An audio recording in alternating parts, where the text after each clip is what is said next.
Hello! ഇന്നത്തെ കഥയിലേക്ക് എല്ലാവർക്കും സ്വാഗതം. അങ്ങനെ വിക്രം നോക്കുന്ന സമയത്ത് കല്യാണിയുടെ അടുത്ത് സംസാരിച്ചിട്ടാണ് നമ്മുടെ ശരണ്യ വീട്ടിലേക്ക് നടന്നു വരുന്നുണ്ടായിരുന്നത്. അപ്പോൾ വിക്രത്തിൻ്റെ മനസ്സിൽ ഓർമ്മ വരുന്നത് അമ്മൂമ്മ പറഞ്ഞ വാക്കുകളാണ്. എടാ, ആണിൻ്റെ കൈ എന്ന് പറഞ്ഞാൽ പെണ്ണിൻ്റെ കവിളിൽ പതിയണം. അത് നീ ചെയ്യാത്തത് കൊണ്ടാണ് നിനക്ക് ഈ ഒരു ഗതി വന്നത്. അതിങ്ങനെ ഓർത്തുകൊണ്ടിരിക്കുന്ന സമയത്ത് വിക്രത്തിൻ്റെ മുഖത്തൊരു പുഞ്ചിരി വിരിയാണ്. ആ ഒരു കൈ പതിപ്പിക്കാനുള്ളൊരു ഒരു ആഗ്രഹം. വിക്രത്തിൻ്റെ തുറിച്ചു നോട്ടം കണ്ടുകൊണ്ടാണ് ശരണ്യ അകത്തേക്ക് കയറി വരുന്നത്. അപ്പോൾ ശരണ്യ ചോദിക്കുന്നുണ്ട് വന്നപ്പോൾ തന്നെ, നീ എന്താ എന്നെ ഇങ്ങനെ നോക്കുന്നേ? അപ്പോൾ വിക്രം പരിഹാസത്തോടെ പറയുന്നുണ്ട്, എന്തടി നോക്കിക്കൂടെ? അല്ല, പതിവില്ലാത്തൊരു നോട്ടമാണല്ലോ. അപ്പോൾ ഒരു പ്രതികാരം നിറഞ്ഞ മനോഭാവത്തോടു കൂടി വിക്രം പറയുന്നുണ്ട്, നിൻ്റെ സ്വഭാവത്തിന് രണ്ടെണ്ണം കിട്ടേണ്ട സമയം കഴിഞ്ഞു. അപ്പോൾ ശരണ്യ ദേഷ്യത്തോടു കൂടി പറയും, എന്നാൽ തല്ലടാ, ധൈര്യം ഉണ്ടെങ്കിൽ എന്നെ തല്ലടാ. നീ പ്രകാശ് എന്ന് പറയുന്നവൻ്റെ മോനാണെങ്കിൽ എന്നെ തല്ല് എന്ന് പറഞ്ഞ് വിക്രത്തിനെ പിടിച്ച് തള്ളുകയാണ്. ഞാൻ പ്രകാശിൻ്റെ മോൻ തന്നെയടി, എന്തടി എന്നും ചോദിച്ചുകൊണ്ട് വിക്രം ശരണ്യക്ക് നേരെ കയ്യോങ്ങാണ്. പക്ഷെ പെട്ടെന്ന് തന്നെ ശരണ്യ കൈ പിടിച്ചു വെക്കുന്നുണ്ട്. എന്നിട്ട് തിരിച്ച് വിക്രത്തിനെ തള്ളുകയാണ്. വിക്രം ഓപ്പോസിറ്റ് ഭാഗത്തേക്ക് വീഴുന്ന സമയം കൊണ്ട് ശരണ്യ കരാട്ടെ ആണല്ലോ, അപ്പോൾ കരാട്ടയുടെ സ്റ്റെപ്പ് സ്റ്റാർട്ട് ചെയ്യുകയാണ്. അപ്പം വിക്രം എഴുന്നേറ്റ് വരുമ്പോഴേക്കും ശരണ്യ അടുത്ത മൂവ്മെൻറ്റ് തുടങ്ങുകയാണ്. വിക്രത്തിൻ്റെ പള്ളൊക്കെ ഇട്ട് വയറിനിട്ട് നല്ലൊരു കുത്തങ്ങോട്ട് കൊടുക്കുകയാണ്. വിക്രം സത്യം പറഞ്ഞാൽ ഷോക്കായി പോയി, വേദന കൊണ്ട്. അതിനുശേഷം പിന്നെ അടിപൊളി ശരണ്യയുടെ ഫൈറ്റായിരുന്നു വിക്രത്തിനെതിരെ. വിക്രത്തിൻ്റെ രണ്ട് കൈയും ചേർത്ത് പിടിച്ച് അവൾ തിരിച്ച് പിന്നോട്ടേക്കാക്കി ഒടിച്ചിട്ട് വിക്രം വേദന കൊണ്ടിട്ട് അലറുകയാണ്, ആ എന്ന് പറഞ്ഞിട്ട്. അവസാനം വിക്രത്തിനെ ചവിട്ടി അവിടെ നിലത്തേക്ക് ഇട്ടതിന് ശേഷം വന്നിട്ട് അവൻ്റെ വയറിൻ്റെ മുകളിൽ കാലെടുത്ത് വെക്കും. അതിനുശേഷം അവിടെ നിലത്ത് അവൻ്റെ അടുത്ത് കുഞ്ഞിരുന്നിട്ട് അവൻ്റെ കോളറിനെ പിടിച്ച് പൊന്തിക്കുകയാണ്. എന്നിട്ട് പറയുന്നുണ്ട്, ഇന്നത്തെ പെൺകുട്ടികളോടാ നിൻ്റെ അടുത്തൊക്കെ കളി. കാലം മാറിയടാ. എന്നെ നിൻ്റെ അച്ഛനും അമ്മൂമ്മയൊക്കെ തല്ലിയപ്പോൾ രണ്ടാളും പോയത് പോലീസ് സ്റ്റേഷനിലേക്കാണ്. വിക്രം വീടിനടുത്ത് കിടന്നിട്ട് ഇങ്ങനെ ശ്വാസം കിട്ടാൻ വേണ്ടി പാടുപെടുകയാണ്. അപ്പോൾ ശരണ്യ പറയുന്നുണ്ട്, അന്നേ എനിക്ക് നിൻ്റെ അച്ഛനെ തല്ലി മൂലക്കിടുമായിരുന്നു. അത് ചെയ്യാതിരുന്നത് എന്തുകൊണ്ടാണെന്നറിയോ? അവർ വയസ്സിന് മൂത്തവരായതുകൊണ്ടാണ്. പക്ഷെ അവരെ പോലെ നീ പെരുമാറിയ നിൻ്റെ ജീവിതം ഇവിടെ തീരും. ഇതുപോലൊരു തല നിനക്ക് മുമ്പ് കിട്ടിയിട്ടുണ്ട്, ഓർമ്മയുണ്ടോ? അപ്പോൾ വിക്രത്തിന് ഓർമ്മ കിട്ടുന്നില്ല. അപ്പോൾ ശരണ്യ പറയാണ്, നീ ഓർക്കില്ല, പക്ഷേ ഓർമ്മിപ്പിച്ചെടുത്തോളാം ഞാൻ. എന്നിട്ട് അവനെ പിടിച്ചങ്ങോട്ട് നിലത്തേക്ക് തന്നെ തള്ളിയിട്ട് ഒന്ന് ദേഷ്യത്തോടു കൂടി നോക്കിയിട്ട് അകത്തേക്ക് പോവുകയാണ്. വീണ്ടും തിരിച്ചു വന്നിട്ട് പറയുന്നുണ്ട്, കായിക ബലം കൊണ്ട് നീ എന്നെ ജയിക്കില്ല. നീ തളയ്ക്കപ്പെട്ട് കഴിഞ്ഞു എല്ലാ അർത്ഥത്തിലും. അതുകൊണ്ട് നീ അത് മനസ്സിലാക്കി ജീവിച്ചോ എന്ന് പറഞ്ഞിട്ട് ശരണ്യ അകത്തേക്ക് കയറി പോവാണ്. വിക്രം എങ്ങനെയോ വേച്ച് എഴുന്നേറ്റ് വയറൊക്കെ ഇങ്ങനെ പിടിച്ചു നിൽക്കുകയാണ് വേദന കൊണ്ട്. അതേസമയം കല്യാണിയും കിരണും സോണിയും പാറുക്കുട്ടിയും ഒക്കെ കൂടെ സംസാരിക്കുകയാണ്. അപ്പം കല്യാണി പറയുന്നുണ്ട്, അന്ന് കോടതിയിൽ വെച്ച് മൊഴി മാറ്റി പറഞ്ഞിട്ട് അവർ ഇറങ്ങിപ്പോയപ്പോൾ തന്നെ എനിക്ക് സംശയം ഉണ്ടായിരുന്നു. പിന്നെ അവനവളെ കല്യാണം കഴിച്ചു എന്ന് അറിഞ്ഞപ്പോൾ സത്യം പറഞ്ഞാൽ എനിക്ക് അവനോടല്ല അവളോടാണ് ദേഷ്യം തോന്നിയത്. അവൾ അവനെ കെട്ടാൻ വേണ്ടിയിട്ട് മൊഴി മാറ്റി പറഞ്ഞു എന്നാണല്ലോ നമ്മൾ കരുതിയത്. അപ്പോൾ കിരൺ പറയുന്നുണ്ട്, എന്നാലും അവൻ അവളെ കല്യാണം കഴിച്ചത് എന്ത് കാര്യം കൊണ്ടാണെന്ന് അറിഞ്ഞപ്പോൾ സത്യം പറഞ്ഞാൽ എനിക്ക് നിൻ്റെ ആങ്ങളെ കൊല്ലാനുള്ള ദേഷ്യം വരിക. അപ്പോൾ കല്യാണി പറയുന്നുണ്ട്, എൻ്റെ പൊന്ന് കിരണേട്ടാ, അവൻ എൻ്റെ ആങ്ങളെയാന്ന് പറയല്ലേ. പിന്നെ വേറൊരാളുണ്ടല്ലോ, അവനെ ജനിപ്പിച്ച ആൾ, അയാളെ എൻ്റെ അച്ഛനാണെന്നും പറയരുത്. എനിക്കിനി ആങ്ങളെയുമില്ല, അച്ഛനുമില്ല, അമ്മൂമ്മയുമില്ല. അപ്പോൾ പാറുമോളെന്നെ അത്ഭുതത്തോടെ ചോദിക്കുന്നുണ്ട്, ഇത് കല്യാണി ആൻറ്റി തന്നെയാണോ പറയുന്നത്? എനിക്ക് വിശ്വസിക്കാൻ കഴിയുന്നില്ല. അപ്പോൾ കല്യാണി പറയുന്നുണ്ട്, അതേ മോളെ, നന്നാവാൻ ഒരുപാട് അവസരങ്ങൾ ഉണ്ടായിട്ടും നന്നാവാത്തവരെ ഇനി ബന്ധുക്കളാണെന്ന് പറയുന്നതിൽ കാര്യമില്ല. അപ്പോൾ സോണിയ കുറച്ചൊരു ഇതായിട്ട് ചോദിക്കുന്നുണ്ട്, അല്ല അപ്പോൾ ഇനി ശരണ്യ എന്താ വിക്രത്തെ ചെയ്യാൻ പോകുന്നേ? അവൾക്ക് കിട്ടിയ തിരിച്ചടിക്ക് അതിൻ്റെ ഇരട്ടി ശിക്ഷ ശരണ്യ അവന് കൊടുക്കും. അതിന് വേണ്ടുന്ന എന്ത് സഹായവും ഞാൻ ചെയ്തു കൊടുക്കാമെന്ന് ഞാൻ അവളോട് പറഞ്ഞിട്ടുണ്ട്, കല്യാണി പറയാണ്. അതുപോലെ തന്നെ ആൽബി സോണിയുടെ കഴുത്തിൽ താലി കെട്ടുമ്പോൾ അതിന് സാക്ഷിയാവാൻ ശരണ്യയും അവളുടെ അമ്മയും ഉണ്ടാവും. സോണി തന്നെ ശരണ്യയെ വിളിക്കണം. നിങ്ങളുടെ കല്യാണത്തിന് ശേഷം ചില ചടങ്ങ് കൂടി ബാക്കിയുണ്ട്. അത് ശരണ്യ തന്നെ എന്നോട് പറഞ്ഞു കഴിഞ്ഞു. എന്തായാലും വിക്രത്തിൻ്റെ ജീവിതം ഇനി ചവറ്റുകുട്ടയില്ല. അവൻ കൺമുന്നിൽ കിടന്ന് കണ്ണീര് കുടിക്കുന്നത് അവൻ്റെ അച്ഛനും അമ്മൂമ്മയൊക്കെ കാണേണ്ടി വരും. അത് കണ്ടുകൊണ്ടാവും രണ്ടാളും കണ്ണടയ്ക്കാൻ പോകുന്നത്. മനു മോളിൽ നിന്ന് ഇറങ്ങി വരുന്ന സമയത്ത് സരിയു അവിടെ താഴത്തിരിക്കുന്നുണ്ട്. മുഖം മൊത്തം ദേഷ്യത്തോടെയാണുള്ളത്. അപ്പം മനോഹർ ഇങ്ങനെ സരിയുവിനെ തന്നെ നോക്കിക്കൊണ്ടാണ് ഇറങ്ങി വരുന്നത്. മനുവിനെ കണ്ടപ്പോൾ സരിയു തിരിഞ്ഞു നോക്കുകയാണെങ്കിലും ദേഷ്യത്തോടു കൂടി മുഖം വെട്ടിക്കുകയാണ്. അപ്പോഴേക്കും മനോഹറിന് പേടിയാവാൻ തുടങ്ങുന്നുണ്ട്. ദൈവമേ, ഇനി ഇവളെന്തെങ്കിലും അറിഞ്ഞു കാണുമോ അവൻ മനസ്സിൽ വിചാരിക്കുകയാണ്. ആ ദേഷ്യത്തിലായിരിക്കും ഇനി ഇരിക്കുന്നത് എന്നൊക്കെ വിചാരിച്ച് പേടിച്ചാണ് സരിയുവിൻ്റെ അടുത്തേക്ക് പോകുന്നത്. എന്നിട്ട് സ്നേഹത്തോടു കൂടി ചോദിക്കുന്നുണ്ട്, എന്താ മോളു മുഖത്തൊരു ദേഷ്യം പോലെ? അപ്പോൾ സരിയു രണ്ട് കൈയൊക്കെ കുടഞ്ഞ് എഴുന്നേൽക്കുകയാണ്. എന്നിട്ട് മനോഹറിൻ്റെ അടുത്ത് ചെന്നിട്ട് പറയുന്നുണ്ട്, ജീവിതത്തിൽ എന്നെ ഇതുപോലെ വഞ്ചിച്ചവരുണ്ടാവില്ല. അപ്പോൾ മനു പറയും, എന്താ മോളുടെ അച്ഛൻ എന്തെങ്കിലും പറഞ്ഞിട്ടുണ്ടെങ്കിൽ അത് അച്ഛൻ്റെ വട്ടായിട്ട് കരുതിയാൽ മതി കേട്ടോ. അപ്പോൾ സരിയു ദേഷ്യത്തോടു കൂടി തന്നെ പറയാണ്, അച്ഛന് വട്ടാന്നുള്ളത് എനിക്കറിയാലോ, പിന്നെന്താ, അതല്ല ഇവിടുത്തെ പ്രശ്നം.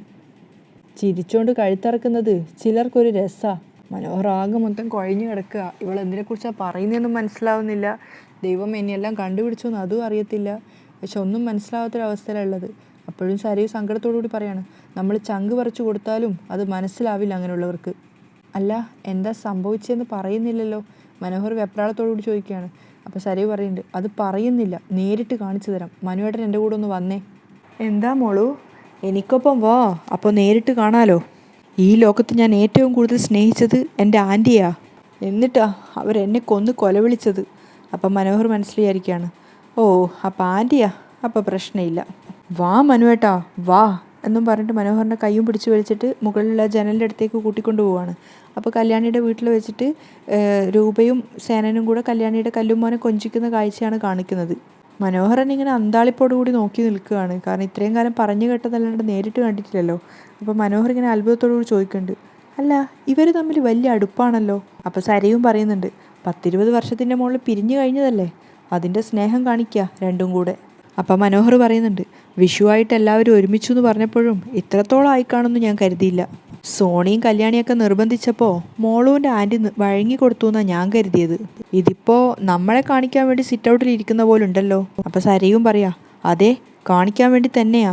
വിഷുവിന് കേക്ക് മുറിച്ചാ എല്ലാവരും കൂടി ആഘോഷിക്കുന്നേ. അല്ല ഇതൊക്കെ കണ്ടിട്ട് മോളുവിൻ്റെ അച്ഛൻ എന്താ പറയുന്നേ? ഞങ്ങൾ ആൻറ്റിയുടെ വീട്ടിൽ പോയപ്പോൾ ചന്ദ്രസേനനും മക്കളും മരുമക്കളും എല്ലാം കൂടി ഒരുമിച്ചു എന്ന് പറഞ്ഞപ്പോൾ അച്ഛൻ ഒരു മാറ്റവും ഇല്ലായിരുന്നു. എല്ലാം കേട്ട ശേഷേ പൊട്ടി പൊട്ടി ചിരിക്കുമായിരുന്നു. എല്ലാം തലതിരിഞ്ഞു പോയി മനുവേട്ടാ, എൻ്റെ എല്ലാ പ്രതീക്ഷയും അസ്തമിച്ചു. അപ്പം മനോഹർ ഇങ്ങനെ സംശയത്തോടു കൂടി പറയുന്നുണ്ട്, ഇതിനകത്ത് എന്തൊക്കെയോ ചില കളികളുണ്ടല്ലോ. അപ്പോഴേക്ക് സരയു പറയുന്നുണ്ട്, എന്ത് കളികൾ? എൻ്റെ എല്ലാ പ്രതീക്ഷയും പോയി. സ്വത്തെല്ലാം ഇനി അവരുടെ മക്കൾക്ക് സ്വന്താ. എനിക്ക് കാശ് കിട്ടാൻ പോകുന്നില്ല. ഷേ അതൊക്കെ വിട്. ദേ ഈ ജില്ല വാങ്ങാനുള്ള കാശ് എൻ്റെ കയ്യിലുണ്ട്. പിന്നെ അതിലേക്കൊന്നും കണ്ണു വെക്കണ്ടെന്ന് ഞാൻ പറഞ്ഞിട്ടില്ലേ? എന്നിട്ട് സരയുടെ സങ്കടം തീരുന്നില്ല. എന്നാലും കുട്ടിക്കാലം മുതലേ ഞാൻ മോഹിച്ചതാ ആൻറ്റിയുടെ സമ്പാദ്യങ്ങളൊക്കെ. അതാ ഒറ്റയടിക്ക് നഷ്ടപ്പെടാൻ പോകുന്നത്. ഈ കാഴ്ചയൊന്നും എനിക്ക് കാണാൻ വയ്യ മനുവേട്ടാ. ഞാൻ ഒരുപാട് വേദനിച്ചാൽ അത് നമ്മുടെ കുഞ്ഞിനെ ബാധിക്കും. അതുകൊണ്ട് നമുക്ക് പോകുന്നതിനെ പറ്റി ചിന്തിക്കാം. അപ്പോഴേക്കും മനോഹർ പെട്ടെന്ന് പറയുന്നുണ്ട്, ആ അത് വേണം അത് വേണം. അപ്പോൾ സരയു ചോദിക്കുന്നുണ്ട്, വേണം വേണമെന്ന് പറയുന്നതല്ലാതെ പോക്ക് നടക്കുന്നില്ലല്ലോ. സ്ഥിരമായിട്ട് നിൽക്കാൻ ബുദ്ധിമുട്ടുണ്ടെങ്കിൽ അത് വേണ്ട, നമുക്ക് തൽക്കാലം 2-3 മാസം നിന്നിട്ട് വരാം. അമ്മയെയും കൂടെ കൂട്ടാം, അച്ഛൻ ഇവിടെ ഇരുന്നോട്ടെ.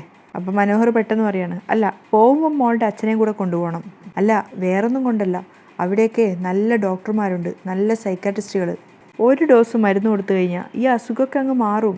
അപ്പോൾ സരയു വീണ്ടും സങ്കടത്തോടു കൂടി ചോദിക്കുകയാണ്, അച്ഛന് തലയ്ക്ക് സ്ഥിരതയില്ലെന്ന കാര്യം ഉറപ്പാണല്ലേ? അതിന് ചോദിക്കാനുണ്ടോ മോളൂ? അതുകൊണ്ടല്ലേ മരുമോനായ എന്നെപ്പോലും ശത്രുവായിട്ട് കാണുന്നത്. അതുപോലെ തന്നെ ജീവന് തുല്യം സ്നേഹിച്ചതാ ആ പെങ്ങളെ. എന്നിട്ടും ആ പെങ്ങളും ഭർത്താവും ഒന്നിച്ചു എന്നറിഞ്ഞിട്ടും ചിരിച്ചുകൊണ്ടിരിക്കുന്നത് തലച്ചോറ് മരവിച്ചതുകൊണ്ടാ. അപ്പോൾ സരയു സങ്കടത്തോടുകൂടി പറയാണ്, എങ്ങനെ ജീവിച്ചതാണെന്നറിയോ ഞങ്ങൾ? എനിക്കിപ്പോൾ എല്ലാം നഷ്ടപ്പെട്ടു. അപ്പോഴേക്കും മനു പറയാണ്, ദേ അങ്ങനെ പറയരുത്. എല്ലാ നഷ്ടത്തിനിടയിലും മോളൂന് തലയുയർത്തി പിടിച്ചു നിൽക്കാൻ മോളൂന് ദൈവം ഒരാളെ തന്നിട്ടുണ്ട്. അപ്പോഴേക്കും സരയു ഒന്ന് അയ്യാണ്, അത് ശരിയാ എന്ന് പറഞ്ഞിട്ട് മനോഹരൻ നെഞ്ച് തലവെച്ച് കിടന്നിട്ട് പറയും, എൻ്റെ മനുവേട്ടനില്ലായിരുന്നെങ്കിൽ ഞാനിപ്പോൾ ആത്മഹത്യ ചെയ്തേനെ. അപ്പോൾ മനോഹർ വിചാരിക്കുകയാണ്, ഇപ്പം ആത്മഹത്യ ചെയ്തിട്ടില്ലെങ്കിലും അധികം വൈകാതെ അത് ചെയ്യേണ്ടി വരും. രാഹുലിൻ്റെ ഫോണ് ബെല്ലടിയുന്ന ശബ്ദം കേട്ടിട്ടാണ് അയാൾ മുകളിൽ നിന്ന് ഇറങ്ങി വരുന്നത്. ഫോൺ എടുത്ത് നോക്കുന്ന സമയത്ത് ഒരു കൂട്ടുകാരനാണ്. ആ രാജ്മോഹൻ നാട്ടിലെത്തിയോ? അപ്പം അയാൾ അങ്ങനെ തലക്കിൽ നിന്ന് പറയുന്നുണ്ട്, ആ എത്തിയടോ. എൻ്റെ മോളുടെ മാരേജുമായിട്ട് ബന്ധപ്പെട്ട് വന്നതാ. ദുബായിലാ പയ്യൻ, ഇടുക്കിക്കാരനാ. അവിടെ 10-20 ഏക്കറും വീടും ഒക്കെ ഉണ്ടടോ. അപ്പോൾ രാഹുൽ ചോദിക്കുന്നുണ്ട്, ഓ അതൊക്കെ നോക്കാൻ ആൾക്കാരെ ഏൽപ്പിച്ചിട്ട് പുള്ളിക്കാരൻ ദുബായിൽ ബിസിനസ് ചെയ്യുവാ? അല്ല എന്നാ കല്യാണം? രാഹുൽ ചോദിക്കുകയാണ്. അതിൻ്റെയൊക്കെ ഡീറ്റെയിൽസ് ഞാൻ അങ്ങോട്ടേക്ക് ഇട്ടിട്ടുണ്ട്. മോളുടെ മരുമോൻ്റെ ഫോട്ടോ ഇട്ടിട്ടുണ്ട്. താൻ എന്തായാലും അന്ന് ഉണ്ടാവണം. അപ്പോൾ രാഹുൽ ചിരിച്ചുകൊണ്ട് പറയാണ്, ഓ അത് ഉറപ്പായിട്ടും. അപ്പോൾ അയാൾ പറയുന്നുണ്ട്, ഇനി കുറച്ച് ദിവസമേ ഉള്ളൂടോ, അതുകൊണ്ടാണ് അങ്ങോട്ടൊന്നും വിളിക്കാൻ പറ്റാത്തത്. ഏയ് അതൊന്നും സാരമില്ലടോ, ഇപ്പോഴല്ലെങ്കിലും നേരിൽ വന്നിട്ടുള്ള വിളിയൊന്നും ഇല്ലല്ലോ, എല്ലാം ഫോണിൽ കൂടെയല്ലേ. അപ്പോൾ അയാളും പറയുന്നുണ്ട്, ആ എന്നാൽ ശരി, തന്നെ ഞാൻ എന്തായാലും പ്രതീക്ഷിക്കും. അപ്പോൾ രാഹുലും പറയാം, ഉറപ്പായിട്ടും എത്തും. കോള് കട്ട് ചെയ്ത ശേഷം അയാൾ അയച്ച ഫോട്ടോസ് നോക്കുകയാണ് രാഹുൽ. ശരിക്കും രാഹുൽ ഷോക്കായി പോവുകയാണ്. കാരണം ഫോട്ടോയിലുള്ളത് അയാളെ മോളെ കെട്ടാൻ പോകുന്ന പയ്യൻ മനോഹറാണ്.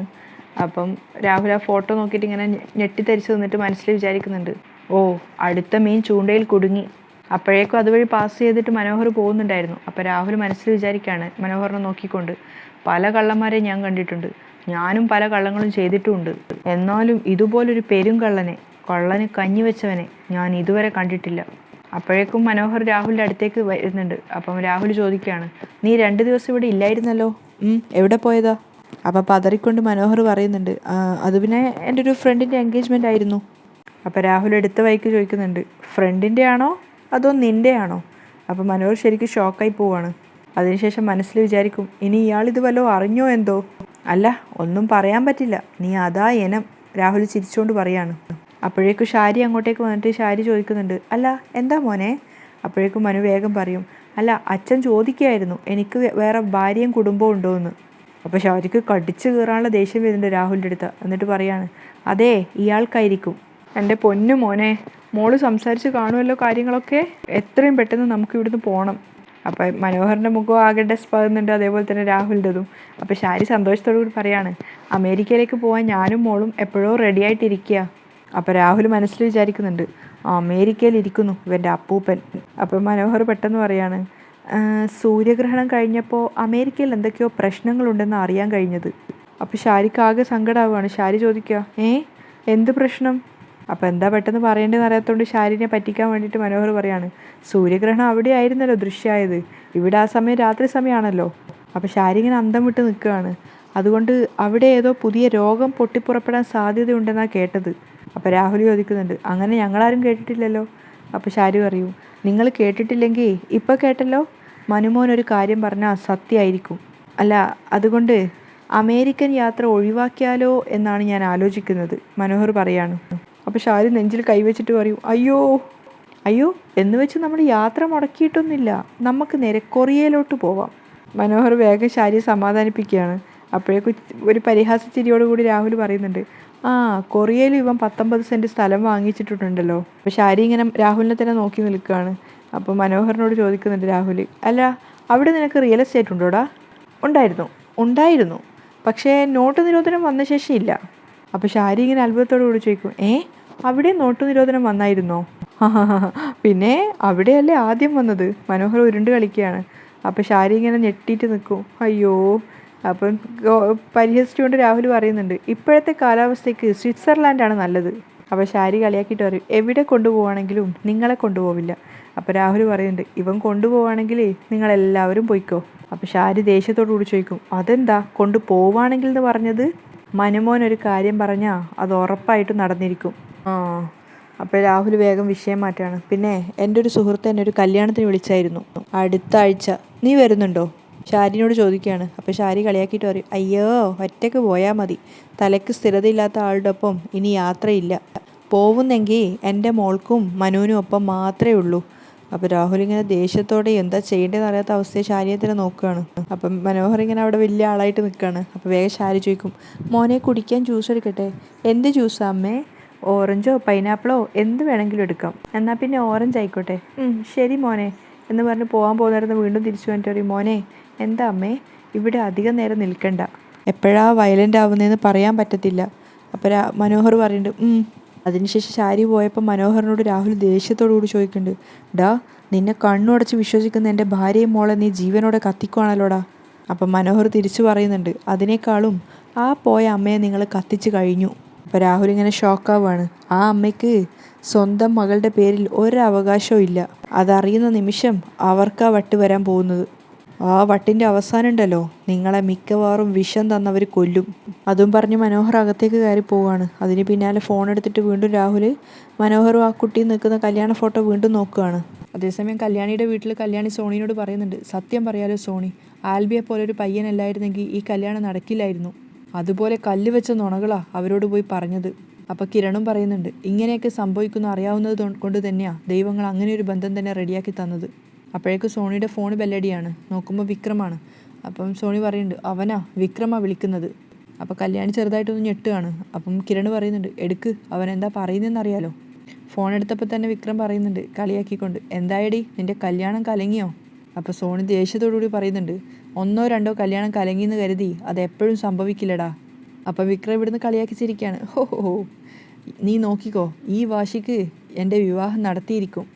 അപ്പം വിക്രം കളിയാക്കിയിട്ട് പറയാണ്, ഓ നടക്കും നടക്കും നടക്കും, പണം ആഗ്രഹിച്ച് വരുന്ന ഏതെങ്കിലും രണ്ടാം കെട്ടുകാർ മാത്രം നിന്നെ കെട്ടും. ആ അതിന് പോലും സാധ്യതയില്ല, നമുക്ക് നോക്കാടാ, ഞാൻ കല്യാണം കഴിഞ്ഞ് എൻ്റെ ഭർത്താവിനെയും കൊണ്ട് നിൻ്റെ മുമ്പിൽ വന്നിരിക്കും. അപ്പം വിക്രം തിരിച്ച് വെല്ലുവിളിക്കുകയാണ്, എടി അങ്ങനെ ഒരു ദിവസം വന്നാൽ നീ ഒരു ചങ്ങല റെഡിയാക്കി വെച്ചോ എൻ്റെ കഴുത്തിൽ കെട്ടാൻ. എടി അങ്ങനെ ആകുമ്പോൾ നായ്ക്കളെ പോലെ ഞാൻ നിൻ്റെ പിന്നാലെ വരുവടി. അപ്പോൾ സോണിയും പറയുന്നുണ്ട്, എന്നാ നായി ആവാൻ കാത്തിരുന്നോടാ. കോള് കട്ടായതിന് ശേഷം വിക്രത്തിൻ്റെ അടുത്ത് അമ്മമ്മ വന്ന് ചോദിക്കുന്നുണ്ട്, അവൾ എന്താ പറഞ്ഞത്? അവൾ എന്ത് വില കൊടുത്തും രണ്ടാമതൊന്നുകൂടെ കെട്ടുന്നാ പറയുന്നത്. സമ്മതിക്കരുതേ മോനെ, അവളുടെ മനസ്സ് വലിപ്പിച്ച് നീ അവളോടൊപ്പം ചേരണം. സോണിയോടൊപ്പം വീണ്ടും ജീവിക്കാൻ പറ്റിയാ അത് നിനക്ക് ലോട്ടറിയാ മോനെ. അപ്പോൾ വിക്രം പറയുന്നുണ്ട്, അതെനിക്കറിയാം, അതുകൊണ്ടേ എൻ്റെ കുഞ്ഞിന് രണ്ടാമതൊരു അച്ഛൻ ഉണ്ടാവാൻ പോകുന്നില്ല. അപ്പോൾ അമ്മൂമ്മയെ സപ്പോർട്ട് ചെയ്യാണ്. അവൾ ആരെ കല്യാണം കഴിക്കാൻ തീരുമാനിച്ചാലും ഞാനത് അലമ്പിയിരിക്കും.